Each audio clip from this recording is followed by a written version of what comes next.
the color of baby puke, which went perfectly with the reek of vomit.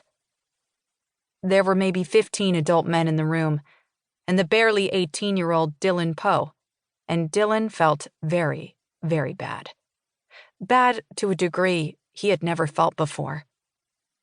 Is this what a hangover is? Oh my God. Dillon, being Dillon, part of his mind was already looking for the potential humor in the situation, and it wasn't hard to find. He'd gotten very drunk the night before, after walking into a bar and asking for whiskey, like some cowboy in an old movie.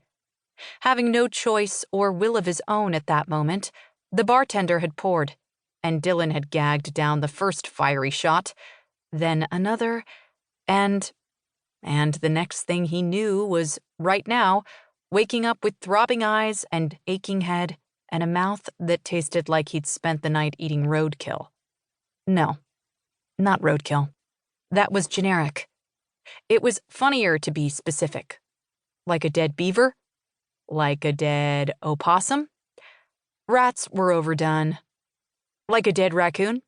Yeah, dead raccoon. His mouth tasted like he'd spent the night chewing on dead raccoon. It was an absurd situation. An 18-year-old walks into a bar, like the start of a joke where a priest, a rabbi, and an imam walk into a bar, and yeah, he admitted wearily, his brain was not quite up for writing jokes. I'm not looking to, Dillon managed to say to the belligerent man, a sandpaper tongue thick in a cotton mouth. Dillon sat up, rubbed sleep from his eyes, and instantly vomited on the concrete. Hey, asshole! This from the same man who'd challenged him. He was a big, very hairy white man, though it was hard to comment on his complexion, given that he was almost entirely covered in tattoos, including the tattooed tear at the corner of one eye that testified to a murder committed.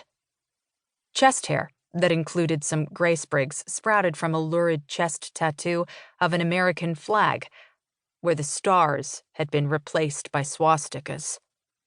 What's the matter with you, boy?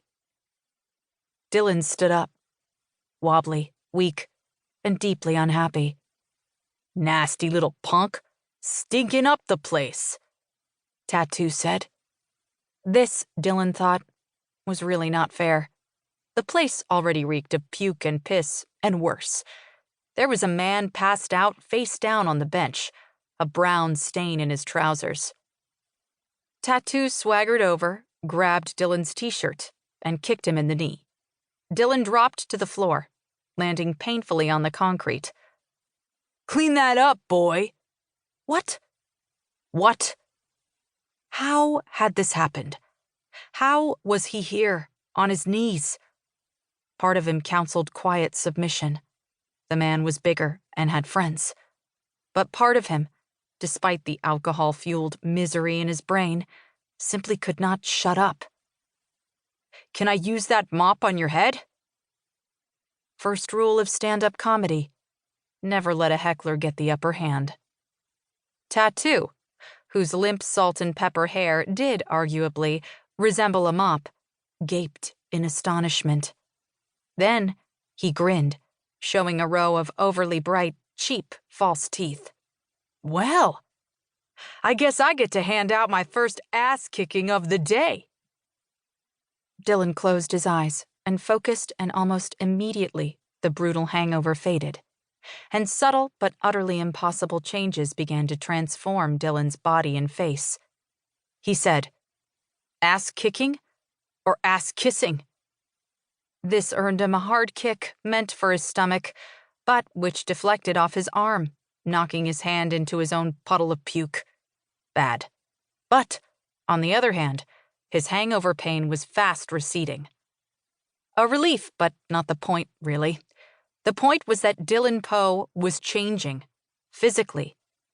The change was subtle at first, and mostly visible in his eyes, which had shifted from brown to a sort of tarnished gold color. His pupils narrowed and formed vertical, thin, elongated diamond-shaped slits. His hair seemed to suck into his head, which now bulged.